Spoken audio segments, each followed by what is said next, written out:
We are on the air. Okay, we're here with Tony and Rob, and the discussion of the whole show is about comedy. Uh, Guys, you brought a lot of comedy, and you guys who listen to Threat Detective will hear, especially as Rob's character develops, and the relationship between Tor and Tog comes really into its fruition, that they work amazingly well as a comedy duo in there, and it creates an interesting comedy level of dynamic. However, you could also say that doing so kind of puts where the players who are not as aggressive with their characters are more comfortable sitting back and watching it, so hence their characters really aren't in the scene. So how do you walk this line? What is the role of comedy in your games? What is your philosophies about about using comedy in it and your management of it? Robert. Um, I never really think about the comedy aspect when I'm doing a campaign, because it's undoubtedly going to happen by itself with two or more idiots around the table, myself included. Um, there's certainly characters that I come up with that are a little more humorous than others, I suppose. But I myself try to tend to run more serious campaigns, or at least halfway serious. Um, and comedy is really just gonna happen by itself, one way or another. Um, and quite frankly, you really don't have to worry about someone saying something funny because you put enough people around, especially if you're a more beer and pretzels kind of gaming group, which I don't know if necessarily ours is, but like my Tuesday group more so is. The comedy sort of writes itself, and it's going to happen whether you want it to or not. Quite frankly, and that's probably the biggest trouble is when you have someone who really doesn't want any comedy going on, and it happens because you're hanging out with your friends, and it's probably going to happen. That can bring a lot of contention for a lot of people. I myself personally don't really have too much trouble with jokes at the game table or screwing around. I don't know. I know a lot of people. The real trouble is that you get sidetracked. You spend a half an hour or an hour just screwing around and laughing and talking about whatever else instead of actually gaming, and that could be a real concern. I myself always, I don't know, I've never had a trouble with keeping people on track, but I think that's because I myself kind of let people get a little bit of the jokes out, and if you let people get a little bit of their giggles out there, so to speak, when you start steering them back, they get a little bit of that out of the way.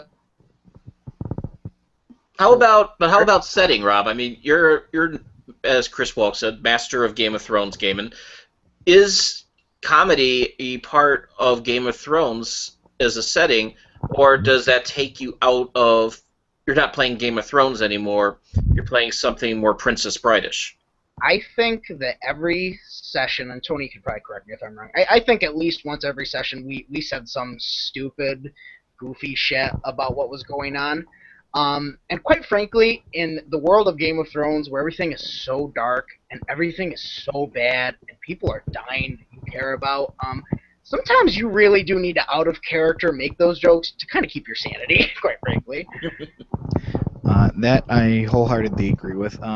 It's the same thing like, if you watch a show like, any sort of depressing movie or TV show, I used to be really into like Criminal Minds for a little bit, and they would play like hours and hours of it in the evening, and I'd watch it, and then by the end of the night I was going, oh my God, why do I feel so terrible? And it's because I just watched, 6 hours of people getting murdered and home invasion and all that stuff, and no sort of, humor to break it up.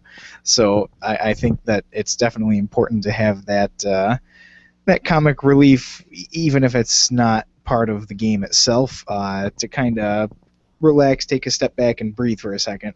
Now that being said, I sometimes have a bit of a thing where we'll be in a scene or a game or whatever, and I'll be like, I'm really into this scene, or I'm really, want to see what happens next, and then, some jokes will break out, or the humor happens, which is fine, it's fun and all that stuff. But I'm just like, I want to stay focused. I'm in character. I'm to go forward is to go back, that sort of thing. So I can definitely see and understand why it can get, especially the sidetracked conversation is definitely has merit, I think, and it's probably the biggest element of concern if you're doing a serious game. Like Rob said, you know, the last thing you want when you're like in the middle of like the pinnacle of this character's arc, or you know, the reveal of the bad guy or whatever, is to all of a sudden, you know, pause the movie, so to speak, for an hour or so, and joke around about it, and then come back and try and regain that level of tension and excitement that you had when the joke happened. You know. How do you? No, go ahead. How do you manage it? Do you try to manage it, or is it for some things like Games of Thrones, or where you're doing a very serious D&D thing? Then yeah, that kind of pulls you back into the tone. Oh yes, it's a reminder we're playing a serious game. This is the expectation. But if you're doing something lighter, I think Dresden's very tongue-in-cheek a bit in its attitudes about very much humor. Then it's a little bit more leeway with going off the rail and stuff. How do you guys handle tone versus table management? For me, as the GM side, when I'm trying to keep things on track, I tend to not participate in the jokes as much when I'm on the GM side of the table. You know, the players will start to go on, and I'll be thinking to myself, oh my god, it would be awesome if I said this and stuff. But that's not my job when I'm on the GM side of the table. My job is to keep the story on track. So I'll let them kind of get it out, or, you know, not join in to perpetuate it, but, you know, just kind of sit there and let them go for a second. And if it starts to go for a little too long, kind of like wait for a little break and go, so you guys are in the room with the troll, or, you know, whatever, just to pull them back in and let them know, hey, it's game time. Tony's right. You know, when you're the GM, you kind of got to play the part of like the second grade school teacher. Like the 8-year-old may say something that's absolutely hilarious, and you just want to laugh really loud, but it's really inappropriate, and you're the teacher, and you really can't like give into it, or it just gets worse. So, you know, not that severe, but a little bit as a GM, he's right. You got to kind of be like, oh yeah, that's great, guys. I'm not gonna say what I might normally say because my mind's focused on the game, and we're going to get back to it. And that's a real good advice for anyone is don't feed into it. You know, if you have less gas you're throwing on the fire, it doesn't rev up quite so fast. That's the responsibility of the GM to his party, is to be able to stand back and... Yeah, I think so. I mean, the GM is sort of like the shepherd of the group, right? The sheep, as the players, are going to go where they want to do, and some of them are going to go, ooh, look, this cool tree over here, and you're supposed to go, hey, come on, this is the good field that we're eating from today, over this way, and then the other one's going to go, ooh, but this one over here, and he's going to take a couple with him, but then you have to go, no, it's back over here. This is where we need to be. This is good. I've mapped this out. It's going to be okay. You know, maybe that's a little too heavy-handed of an example, but it's sort of the GM's job to... The GM's job, frankly, is absolutely 100% to keep the game on track. The players are going to wander, whether it's in character or out of character, and the GM is definitely there to keep the story moving. You know, go ahead. I was going to say, that said, you know, it's a good idea to also get your laughs out a little bit as the GM. It's certainly not wrong to goof around in a game or have fun. I think, quite frankly, at the point, if it gets to the point where you or one of the players is not having fun, that's probably the time to stop the shenanigans. Absolutely. But, you know, it's everyone's going to be different, quite frankly. Every table is going to be a little bit different. Now, in regards to your question of tone, you're absolutely right. Like, Dresden Files is much more of that. You know, you can have some silly or some slapsticks or just, you know, crazy humor in there. And a lot of it's situational. You put your players into a ridiculous situation, or you put them up against something crazy. One of the sessions that I ran for them, they had to, you know, solve this mystery where all these things were happening, you know, and it was kind of like fairy tale stuff. And at the end of it, it turned out the bad guy was Mother Goose, some crazy wild fae who had broken into into Earth and was just causing trouble because no one reads her stories enough anymore, so she has to make them come true, which is inherently, you know, humorous and silly.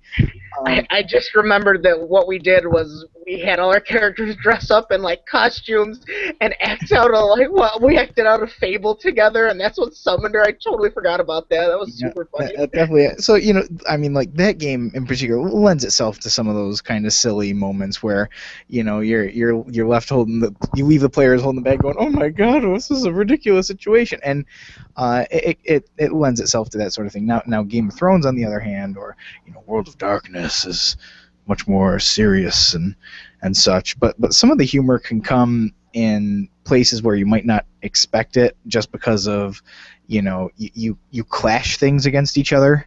So we just started a World of Darkness vampire campaign, and my character got turned back in the Italian Renaissance, and he's been underground in torpor for 215 years, so he is very out of touch. So that presents a lot of humorous situations where he's like, "What is this device? The man in the box is speaking to me. It's a TV or it's a phone or whatever," and it's humorous. And then I'll turn around and eat 5 people. So very, very serious, but there's some humor in there too. And sometimes humor can turn into seriousness. In Thrones, I had 2 characters that basically they traveled around the Stormlands and different places in Westeros, and they sold like apples and fruit from their cart, and they were kind of comedic. It was a wife and her husband, and the wife was a little frumpy and fat, and the husband was kind of tall and skinny, just sort of classic comedy stuff. And the woman bullied the husband around. Used to beat him up, and it was funny. I mean, it was comical and funny, and the characters really liked him. And then one day they came down a path, and the 2 of them were hung from a tree dead because one of the Lannister men decided to murder them because they were friends with the characters and who they supported. And suddenly it wasn't funny anymore. It was sad and it was terrible, man. I think it was awful. Yeah, we met them like 3 times on the road. That was it. But then we saw them like dead and hanging from the tree, and we're like, "What the hell? Oh my God, this is terrible!" And then I was like, "I must go on a quest for vengeance." And you did. I sure did. So even that stupid, silly stuff doesn't always end up that way, and can be something that endears you to someone. And then when you take them away, people are going to remember how much they cared about them, and they're going to have a totally different emotional reaction to it, which is good. That's what you want, especially in a serious game. You saying endearing, I think, is absolutely true. I mean, humor in game between characters can be a great way to make your PCs like someone. A little bit later in Thrones, there was a family of just real, farmers and everything that my character got saddled up with, and they weren't outwardly just humorous characters, but there were funny moments and little bits of this and that were just kind of oh ha ha, and they're just good-natured people, and it was extremely endearing. And I think they were around for like two or three sessions, and I was like, I can never let anything bad happen to these people, because it's just humor is about when you're laughing and you're smiling around people and everything, you remember them, you care for them and everything. I think it's absolutely true that it can be a great bonding experience for your PCs with other PCs or NPCs. Now, the flip side is when humor can go too far. Too far. I don't know that we've had experiences. I don't think that we really have too much trouble with keeping on track or with humor. I know other groups certainly do have that problem. Yes. So it's a little hard for us, but I guess everyone has had an experience one way or another. Right. I think that personally, one of the more dangerous kind of paths you can take is when the out-of-game humor starts to seep into the in-game thing. When someone goes, "Oh, I'm gonna, bust into his house and kill him," and it's oh ha ha ha, and then he goes, "No, I'm really gonna do that because that'd be funny." That's maybe not in the best interest of the game. You know what I mean? Mm-hmm. And I think that's where the "oh hey, we're just having fun" kind of thing can start to seep into, hey, the humor is starting to make it less fun. You still have to be true to your character. Right. I think the more people you pack around a table too, the trickier it gets. I know. Like in Threat Detected, there was a few times where we had 13 people around the table, and just by the nature of there's so many people, there's more time in between turns and everything. People get talking, people get joking, that sort of thing, and it like we said, it builds up, and sometimes it can just take away from the game by having too much. So it's the bigger the flock is, the more work that you have to do to keep everyone together. But there's absolutely still a place for it. Yeah. Now, how about you talked to Rob about comic relief characters, NPCs. Let's talk comic relief PCs. We had this in Threat Detected. It's coming up. Going to be a little bit, about 4 or 5 months, I think, before we get to the introduction of Tommy, the stormtrooper who likes the color mauve and has problems with his bladder, it seems. How do you handle a character like that? Is there a place in a galaxy far, far away for a character like that? Is there a place for a Monty Python-style knight in Westeros? Boy, I don't know that there's an answer to that other than... I have an answer. Go ahead. Traya. She's pretty goofy, I guess. Yeah. So first of all, to Star Wars, C-3PO is an idiot. That is. And R2-D2 to an extent, he's smart, but he's just kind of like, oh, look at me, I'm so good. And because C-3PO is there, they're a fantastic comedic duo. Now, some games, maybe not always, but in our Planescape game that we did, my character was an elf druid, like 800 years old. And the way I played her was that she hadn't done magic in a very long time, very secluded, very hermit style. So she had aged and was all just wrinkly and hunched over and didn't really understand things. And we went on this jet-setting, Planescape journey where Josh's character was like, I'm down with the planes and stuff, and I was just like, what are you doing to me? For a really long time. I asked him one time, like, what's your name? And he's like, Malik. And I was like, Malik, tastes terrible. Just like stuff like that.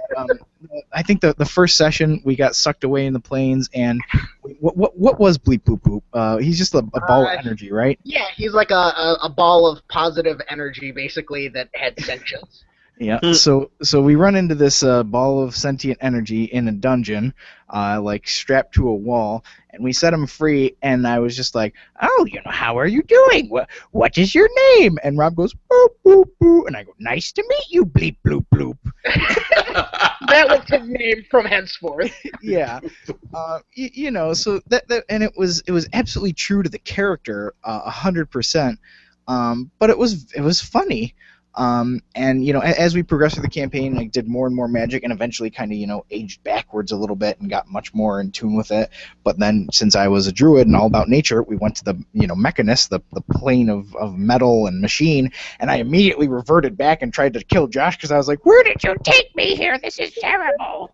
Even with goofy characters, sometimes it is neat having that kind of funny, foolish, goofy, whatever it is, character, because there are going to be times where that character is not comedic and they are deathly serious, and sometimes that can really add an accent or a bolding to a scene when that character is like it's not joking time anymore. It's fucking deathly serious. Sometimes that could be a real boost to a game. I mean, even Tull, when I started out, obviously I was new with the group, and he was sort of goofy, really low intelligence score, and I played him bumbly, and I did the whole campaign, but, there were times where things were deathly serious, and Tull was serious in those times, and things that he took very seriously, even though he was a more goofy character, comparatively. So I guess there's something to be said for having that silly character who then mans up or straightens up at those certain moments. That can really add a lot too. Toll and Enya's Peoplebot and Tommy provided wonderful foils for when things got way serious, especially in episode 7 of Threat Detected. Kind of kept the sanity of the group, I think, is it kind of did the beginning to clean house of your allies stuff. Which is what those characters are supposed to do. I mean, you look at a movie and things can get really, serious and heavy and everything, and then someone can just, deadpan a line or just throw out a joke or something, and it's the perfect time for it. I'm gonna throw out a great example from our own resident Josh Lons in Dresden Files right here. So incredible. Yep. So I went through this whole arc in Dresden Files called The Death and Rebirth of Desmond Waters, which was Josh's character. I killed him off, but didn't kill him, and then put him in the worst possible situation he could ever dream to be in, and made him hurt so bad. But I said, stick with me, Josh. Trust me, I'm gonna get you out of this.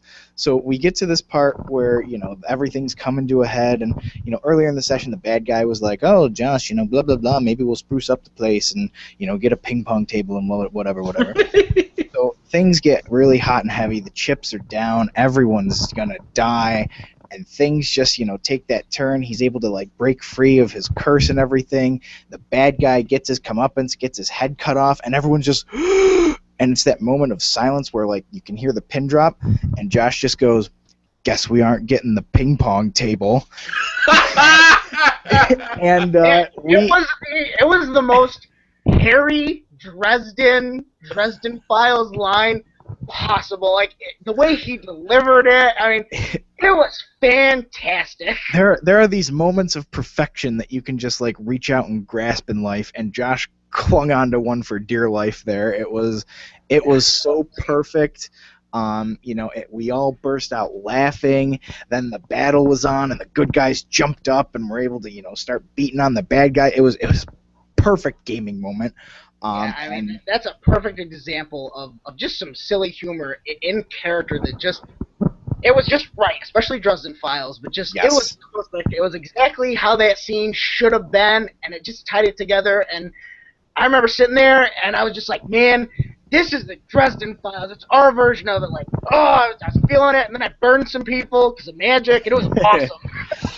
There are a lot of moments that we have throughout all our games that we talk about a lot, but there's not a whole lot of lines that we can remember in a lot of specific terms and everything. That's one of them. That's top 1, 2, or 3. So that goes to show you that humor can definitely have a place. Do you guys remember any lines from Threat Detected? Now that we're over a year past when we left off, do you remember a line from there? Gosh. I always remember, it's towards the end, so I won't spoil too much, but Tor pulling a little Obi-Wan Kenobi business, I like that line quite a bit. Yeah. And then at the end when we beat some people pretty badly, and one of them was lying there, just totally ruined. Toll just turned to Carson, Josh's character, and at that point things had happened, and Toll's just you could see how far we can fall or whatever. A personal line that I remember, I like that line quite a bit that I pulled out of the ether. Yeah. I don't know if I remember a lot of specifics. Some of them that I said as Tor were quotes from Star Wars that I pulled and fit to the situation that I can remember. I remember a lot of generic things, and when Tor and Tull were hanging around all the time and doing some interesting business. Gosh, I don't. I remember a couple really generic things, just being I'm proud of you guys and stuff like that. A little towards the end, and yeah, I don't know. There's a lot to go through with Threat Detected too. There is. I remember quite a few of the posts that we wrote, people's posts. Some of those lines stick out to me pretty well.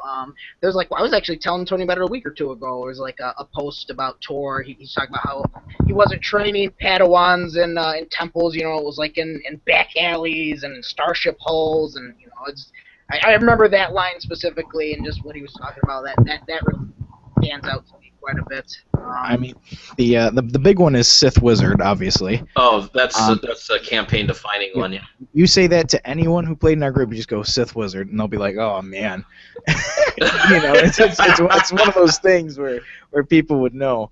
But yeah, I remember a lot of we've talked about this with Oh, that's the big one. That's the one that I always remember, and it's so obvious because it's always right in front of us. Now, threat The title, detected. Threat detected. Yeah. That was Nemo's little phrase. Yeah. It's really interesting because we've talked about this with Josh before, like how we see games in our heads and everything. And Rob and I are very cinematic, very much like a movie. We can see shots, we can see how things are lined up, how dramatic and people turn to each other and things like that, action scenes. And Josh laid some science on us. He's like, I see it like a first-person video game where he's like, I am my character and going through the campaign and everything. And that's what we said. It was something that we had never thought about in that way, and it really kind of opened our eyes to how Josh plays games and how he sees things, and a different way to look at gaming and well, stuff. that'd be cool to imagine the shot. I mean, the Sith Wizard scene, because we've done that a few episodes back, of his Carson running from the through the Spelljammer, doors opening and closing, being locked behind him as he goes, as the alarms are blaring. It would be a really awesome first-person point of view shot, heading toward Poe with the lightsaber being driven into the door. Yeah, but yeah, I mean, lines are always going to be there. And a lot of them are going to be the funny lines. That's for sure. That is true. And the last topic I wanted to bring up, I was watching last night Supernatural, and it's been in season 4 where it's heavy. And then they did the black and white classic monster movie episode, which was very lighthearted compared to how the tone of the season is. And I was talking to Tim Hannon last night, and he was like, yeah, right, in TV series like X-Files, Supernatural, when you're heavy for a while and you're about to go plunge it to a new level of heavy, you got to have that lighthearted episode. You guys do that in your campaign, but when you know you're going to really turn the heat up on your players, you back it off with something like your mission is to capture a runaway chicken in order to secure the alliance of this lord for your side. Something goofy where you have to just rescue a chicken and you go through weird situations. Tony actually sort of did that inadvertently before our final Dresden Files session, when all kinds of crazy shit went down. We did a side quest session, which was basically just little one scene snippets. We did 11 of them or something like that, of just little short story snippets of the characters from through the entire campaign and just different time periods that we hadn't necessarily seen before, but that's stuff that we're like, oh, maybe this happened back then and did that. And but most of them were pretty goofy. I think one was a Halloween party, and it was there's a huge contest on who had the best group Halloween costume. And I don't even remember what we dressed up. Were we the Justice League? Yes, you were the Justice League. You were Batman.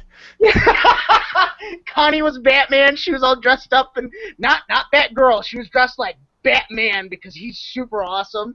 And Josh's character was dressed as Superman. Just real stupid shit, and having that weird cosplay contest with people. That was definitely a session of just kind of lighthearted fun before real heavy shit. I think the costume contest came down to you guys, and there was a group of 3 hags that people thought were in costume, but they were really just there to eat. They were really hags. Yeah.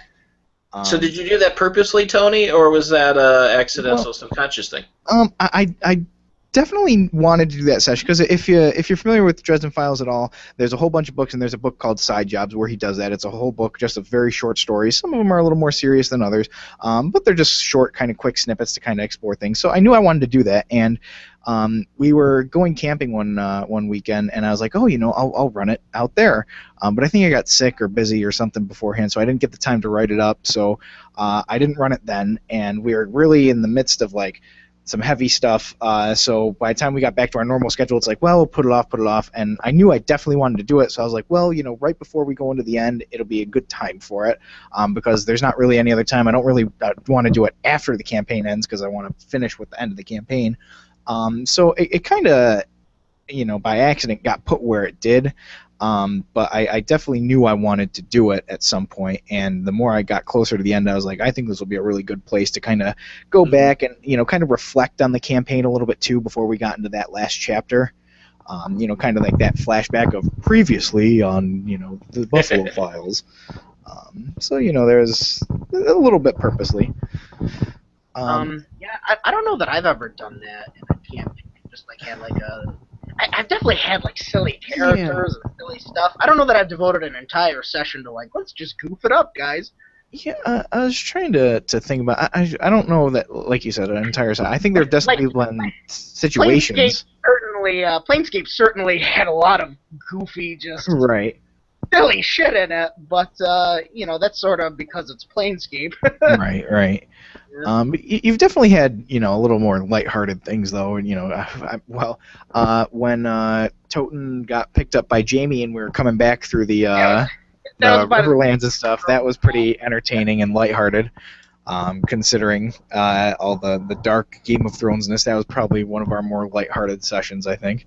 You had, like, Gabby, who's like, my husband's dead, and I'm going to King's Landing to take it, and I feel so alone, and it's so deep. And then you, like, switch over to Toten and Jaime Lannister bombing through the Riverlands, like, having goofy adventures and chumming it up Odd Couple style. Yeah, So, it was definitely Odd Couple-y. A little bit of that, yeah.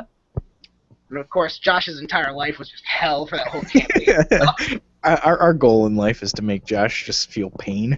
It brings out the great role playing in him. It sure does. Get the line guess we're not getting the ping pong table. Yeah. That's right. Cool. Well, thank you guys for talking with me about comedy. And you guys going to UBCon this year? I think so. I think at least Saturday we're playing. Yeah. On that. All right, cool. At the very least, Saturday I'll be there, I think. Well, catch you guys there. Yeah, indeed. Sounds good. Always a pleasure.